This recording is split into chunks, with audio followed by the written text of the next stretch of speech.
Queridos amigos, sejam bem-vindos a esse vídeo do Instituto Civitas Solis sobre o livro Geometria Sagrada.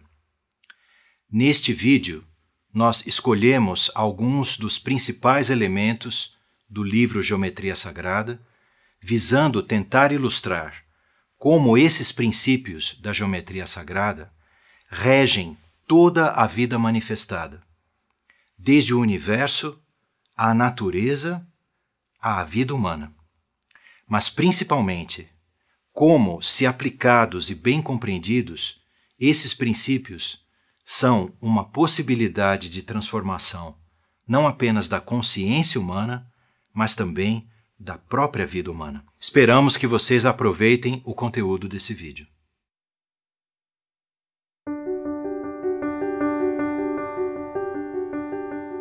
Por que falar a respeito de geometria sagrada? Porque na geometria sagrada nós encontramos chaves importantíssimas para entender de uma maneira muito mais real e profunda o mundo ao nosso redor e o nosso mundo interior. Hermes Trismegistus dizia que assim como é em cima é embaixo e assim como é fora é dentro. E a geometria sagrada nos ajuda a compreender exatamente a grande unidade que rege toda a manifestação do universo, seja do maior corpo celeste ou dos maiores agregados de estrelas que a gente possa imaginar, até a menor das partículas, e da realidade aparentemente mais concreta e exterior fora de cada um de nós, com a realidade do nosso mundo interno, com a realidade do mundo da nossa consciência. A chave mais importante para a compreensão da geometria sagrada se encontra na própria vida, porque a vida é o registro das leis da geometria sagrada. E é quando nós olhamos para a vida com esse olhar que nós passamos a reconhecer esses padrões incríveis, esses padrões tão evidentes e, num primeiro momento, não tão evidentes para o nosso olhar. E nós enxergamos os padrões da geometria sagrada, desde o corpo humano, nesse clássico desenho do homem vitruviano de Da Vinci, até no padrão da pele de uma serpente, nos desenhos que recobrem a pele de uma girafa, até as formas, as infinitas formas que existem no mundo vegetal, formas essas que, quando olhamos com mais cuidado e mais proximidade, nelas reconhecemos esses padrões recorrentes da geometria sagrada. E se nós mergulhássemos ainda mais fundo nisso, mergulhando no coração da matéria, na estrutura dos átomos e das moléculas, sejam dos cristais, sejam dos agregados de carbono, nós encontraríamos também esses mesmos padrões. E se agora nós fizéssemos um zoom out, como se estivéssemos dentro de um telescópio desses que orbitam ao redor da Terra, e olhássemos para os confins do universo, para as galáxias, para as nuvens de poeira cósmica e para os corpos celestes mais distantes que hoje nos ajudam a compreender a origem do universo e a origem da vida, iríamos encontrar com um olhar maravilhado esses mesmos padrões recorrentes da geometria sagrada. A geometria sagrada também é uma chave muito importante para nós compreendermos o lado sutil da vida. Não apenas os agregados de matéria e os desenhos que as diferentes formas de vida e nos diferentes níveis, no plano universal, no plano cósmico, no plano dos seres vivos manifestados e no plano atômico, mas também para que nós possamos enxergar a mesma unidade, a mesma harmonia, as mesmas formas que organizam e que regem a vida nos planos sutis. Por esse motivo, quando nós olhamos para o campo energético de um ser humano, com os seus chakras, com os seus corpos sutis, com a circulação de energia que existe dentro e fora, ao redor do ser humano, nós também podemos reconhecer os mesmos padrões do campo eletromagnético do nosso planeta, com o seu polo norte, o seu polo sul e as ondas de energia eletromagnética que penetram no nosso planeta e que circulam ao redor dele e que também regem toda a vida que se manifesta nele. Uma das principais ideias que existe na geometria sagrada é conhecida como a sequência de Fibonacci, ou a sequência áurea ou a áurea proporção. Essa sequência que, quando nós a desenhamos no crescimento de cada um dos seus termos numéricos, ela desenha diante de nós uma espiral infinita. Uma espiral que começa desde o 0 ao 1, do 1 ao 2, o 3, o 5, o 8, o 13, o 21. E quando nós plotamos essa espiral numa folha de papel e olhamos para o seu desenho, nós ficamos absolutamente surpresos, porque na verdade passamos a ter diante de nossos olhos um padrão absolutamente recorrente em todos os aspectos da natureza. Seja de um botão de rosa que desabrocha, a uma concha do mar, à tromba de um animal, ao formato de um vegetal, aos animais marinhos, aos torvelinhos de água que se formam no mar e mesmo nos ares, aos raios e relâmpagos que riscam os céus, a nossa estrutura atômica, a estrutura das hélices do nosso DNA e também as incontáveis espirais das galáxias que formam todo o universo. E de onde vem todo esse conhecimento? Esse conhecimento vem desde o princípio, onde o ser humano se torna consciente de si mesmo. E se tornando consciente de si mesmo, passa a reconhecer na natureza as leis que também regem o seu próprio ser. Nós podemos traçar os elementos históricos da geometria sagrada até o Egito Antigo, a própria Grécia com as escolas de Pitágoras, de Platão, de Aristóteles, aos fundamentos da geometria euclidiana, a todo esse conhecimento da antiguidade que, pelos caminhos mais diversos e atravessando todos os percalços históricos que separam a nossa suposta modernidade daquela suposta antiguidade, atravessando a Idade Média, a Renascença e chegando até os dias de hoje.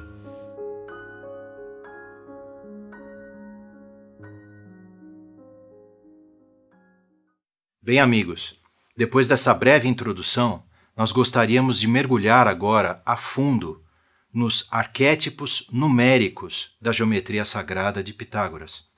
Arquétipos numéricos que indicam o desdobramento dos princípios universais na manifestação da vida. Comecemos então mergulhando a fundo nesses maravilhosos arquétipos dos números, de 0 a 10.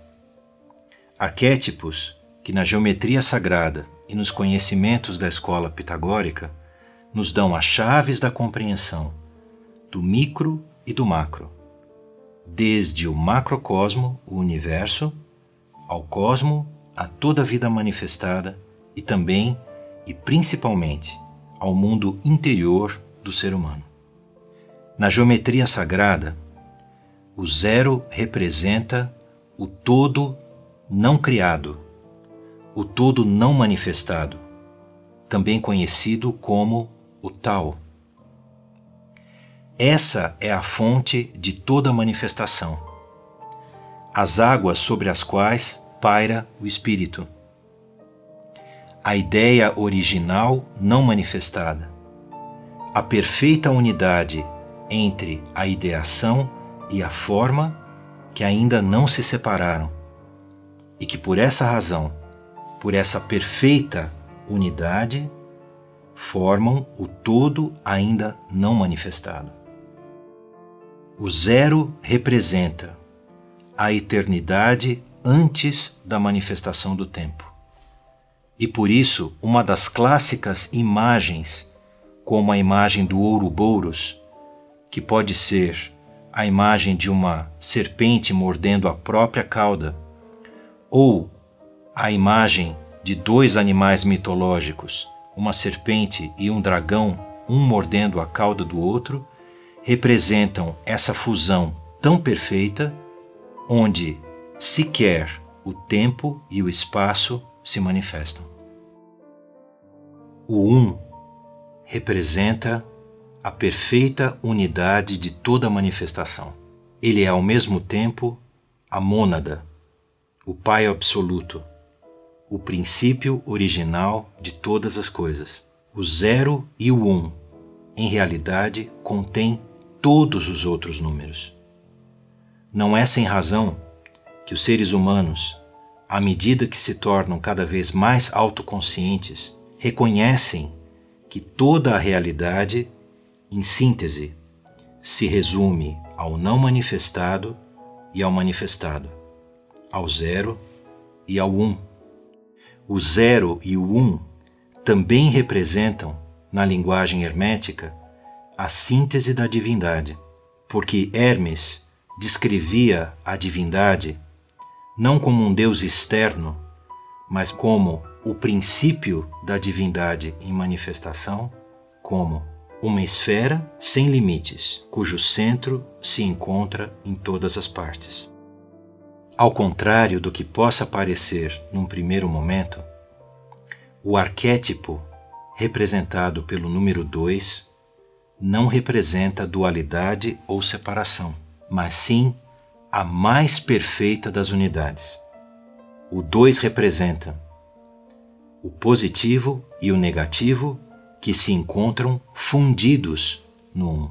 Eis a razão pela qual os pitagóricos representavam o número 2 como duas esferas entrelaçadas. Duas esferas cujos centros eram ao mesmo tempo a extremidade uma da outra. E nesse entrelaçamento encontramos a clássica Vesica Piscis, ou o ventre do peixe. Esse espaço, a Vesica Piscis, representa o campo de manifestação universal, onde, pelo entrelaçamento perfeito dos dois princípios criadores do universo, o positivo e o negativo, se manifesta um campo onde a vida pode então surgir e se manifestar.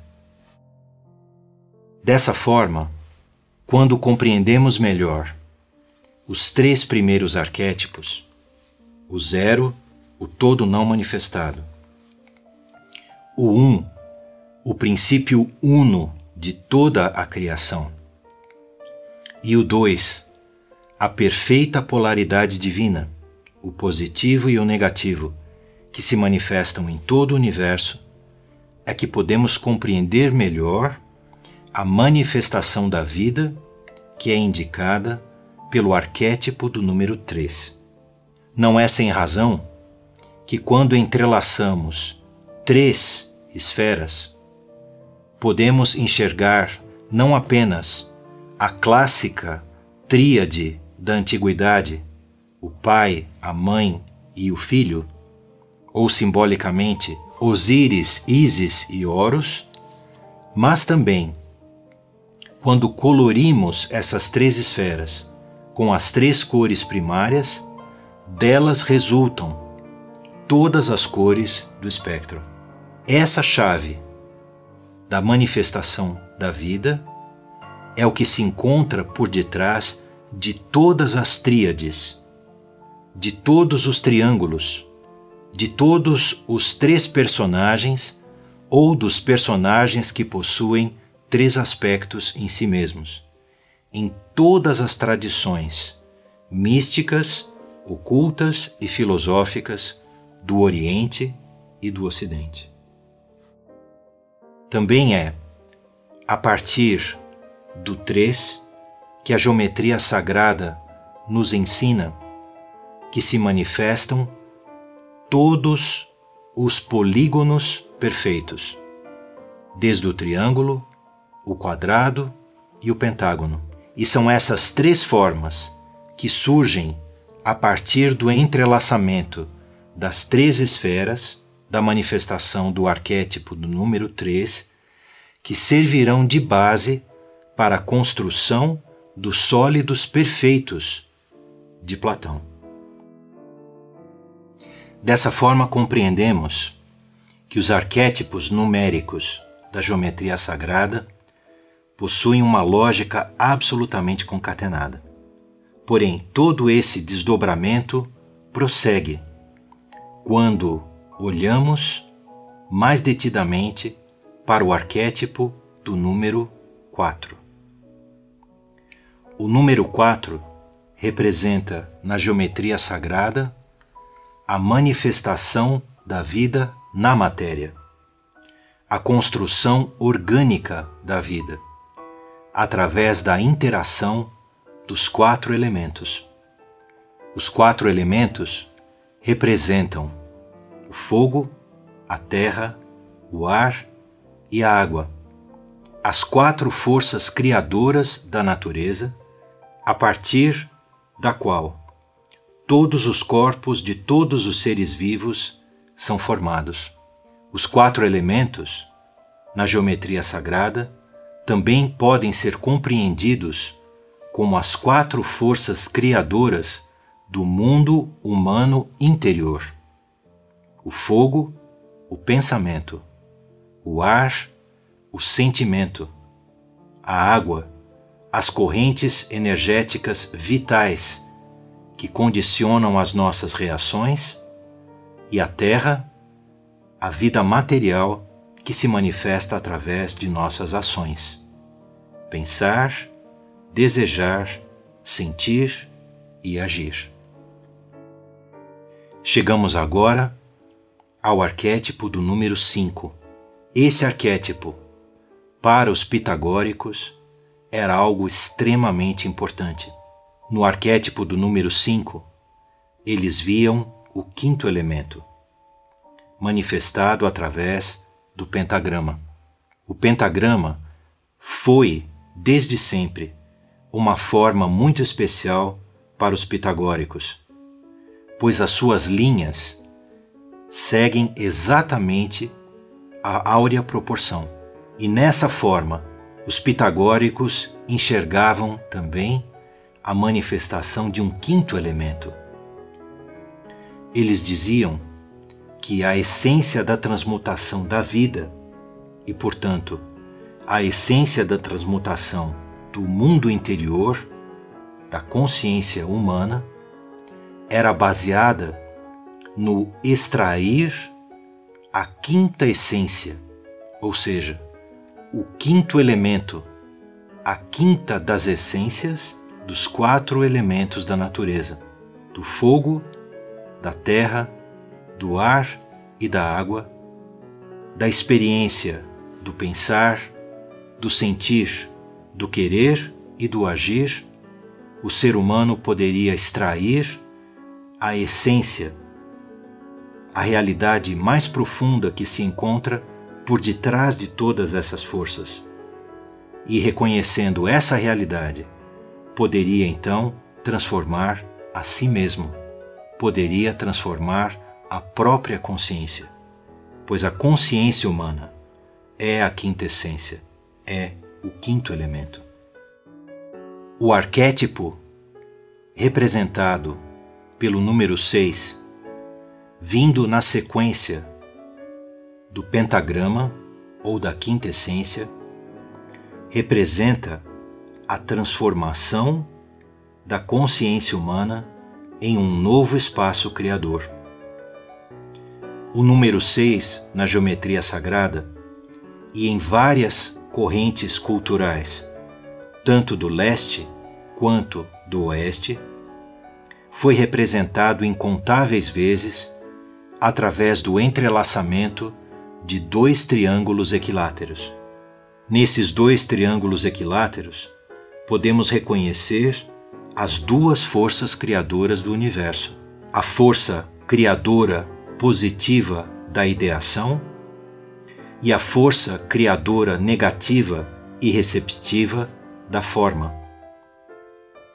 E o ser humano que extrai a quintessência dos 4 elementos, do pensar, do querer, do sentir e do agir, e assim transforma a sua consciência num catalisador dessa mudança, consegue reunir em si mesmo esses 2 triângulos criadores. Ele une o espírito à matéria, a ideação à forma, e se manifesta dentro desse espaço como uma força criadora absolutamente nova. Na sequência, surge uma 7ª força. Essa força se revela e se manifesta através do arquétipo do número 7. Essa é a razão pela qual nossa consciência, olhando e experimentando o mundo, reconhece as 7 forças criadoras, as 7 correntes criadoras da vida. Pensemos aqui nas 7 notas musicais, nas 7 cores do arco-íris, nos 7 chakras do corpo astral do ser humano e, ao mesmo tempo, nos 7 corpos celestes que formavam o sistema solar da antiguidade. Todos esses aspectos representam que o ser humano que trilha todo esse caminho, indicado por esses arquétipos numéricos da geometria sagrada de Pitágoras, chega ao ponto culminante da renovação de todo o seu ser, indicado pelo arquétipo do número 7. E assim chegamos ao arquétipo do número 8. O número 8, na geometria sagrada de Pitágoras, representava a eternidade. O número 8 era formado por 2 quadrados entrelaçados. E o entrelaçamento desses 2 quadrados indicava como, dos elementos da natureza e da vida interior transformada, o ser humano poderia traçar um novo círculo. Daí a ideia oculta da quadratura do círculo. A quadratura do círculo podia ser traçada ou demonstrada quando, através da renovação dos 4 vetores internos da consciência, o pensar, desejar, sentir e agir, o ser humano poderia então transformar a realidade estrutural de sua manifestação, influindo diretamente nos 4 elementos do fogo, do ar, da água e da terra. Esse traçar de um novo círculo culmina com a manifestação de uma nova vida tríplice, de uma nova vida da ideação, o primeiro triângulo, de uma nova manifestação, o segundo triângulo, que são unidos por um terceiro triângulo que se formou através da transmutação interior do ser humano, que é o triângulo da consciência. Assim, no arquétipo do número 9, podemos reconhecer a manifestação do ser humano perfeito, de um ser humano composto por 9 aspectos. Um primeiro triângulo da perfeita ideação, o espírito. Um segundo triângulo da perfeita manifestação, simbolicamente um novo corpo, que são unidos por um terceiro triângulo, o triângulo de uma nova consciência, de uma nova identidade, simbolicamente o triângulo de uma nova alma. O número 9 indica o ser humano que uniu espírito e matéria através de uma nova consciência. Essa é a razão pela qual, em diferentes culturas, podemos reconhecer a perfeição do número 9, desde o Antigo Egito até no Oriente, pela manifestação dos eneagramas de Gurdjieff, ou mesmo nas raízes hebraicas do nome de Adão ou Adamas, formado pelas 3 letras Aleph, Daleth e Mem, cujos valores numéricos 1, 4 e 40, quando somados, representam a perfeição do número 9. E assim chegamos ao último dos arquétipos básicos da geometria sagrada, o arquétipo do número 10. Começamos nosso diálogo sobre os arquétipos pitagóricos numéricos falando das 2 bases criadoras do universo: o todo não manifestado, o 0, e o todo manifestado, o uno, o princípio criador de tudo, o número 1. E agora chegamos novamente ao encontro dessas 2 grandes forças criadoras fundamentais, resumidas e unidas, sintetizadas no arquétipo do número 10. Essa é a razão pela qual, na geometria sagrada pitagórica, o número 10 representa a realização, o coroamento, o atingimento de toda a perfeição do plano universal. Associado diretamente ao arquétipo do número 10, encontra-se um outro princípio ou uma outra ideia da geometria sagrada de Pitágoras, conhecida como a tetractis. A tetractis indica o entrelaçamento de todos os arquétipos numéricos, através de 10 pontos que formam um triângulo equilátero perfeito.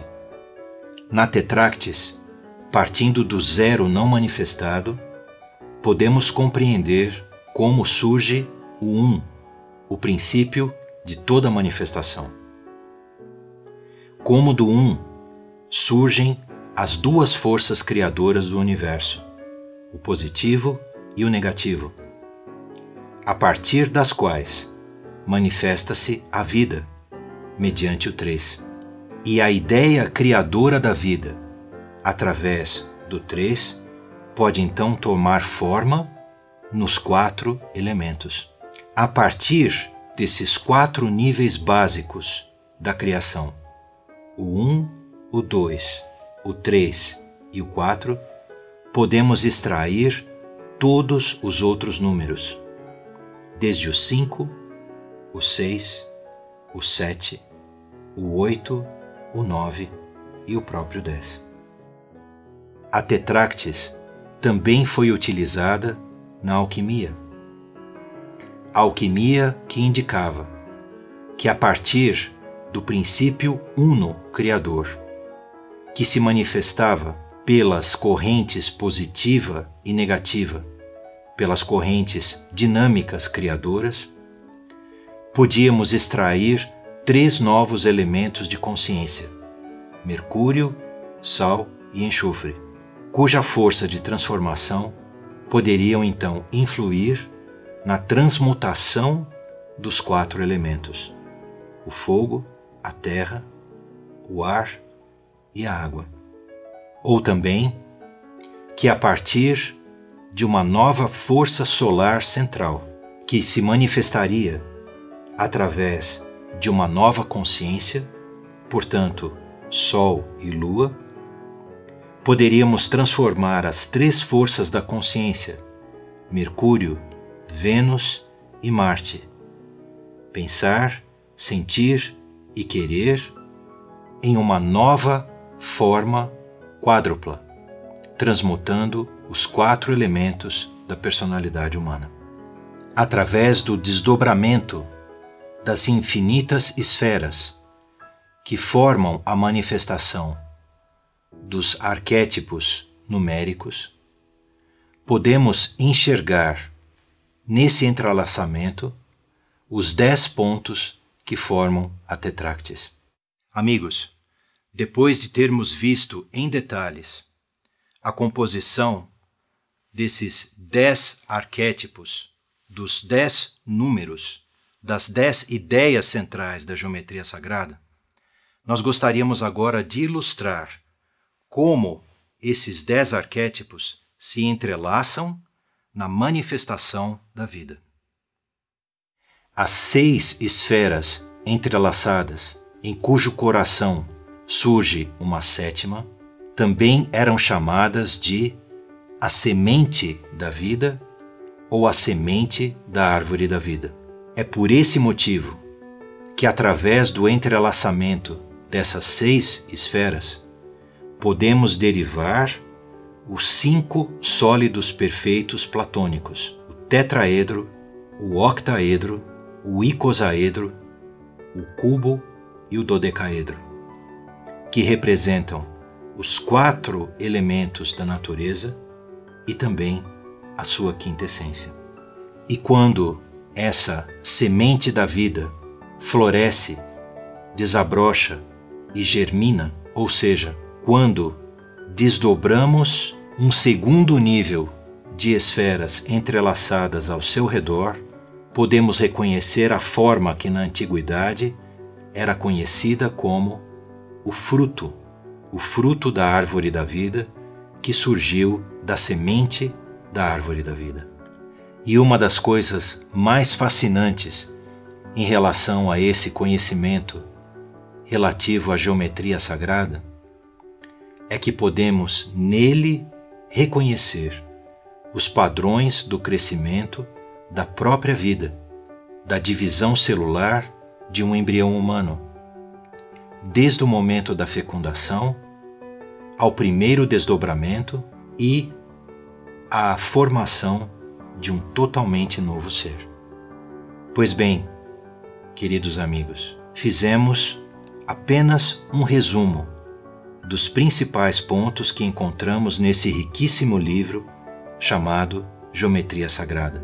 Nele existem muitos outros elementos que passam pela música, pela arquitetura, pela matemática e também por diferentes aspectos da história, tanto em seus aspectos exteriores quanto interiores.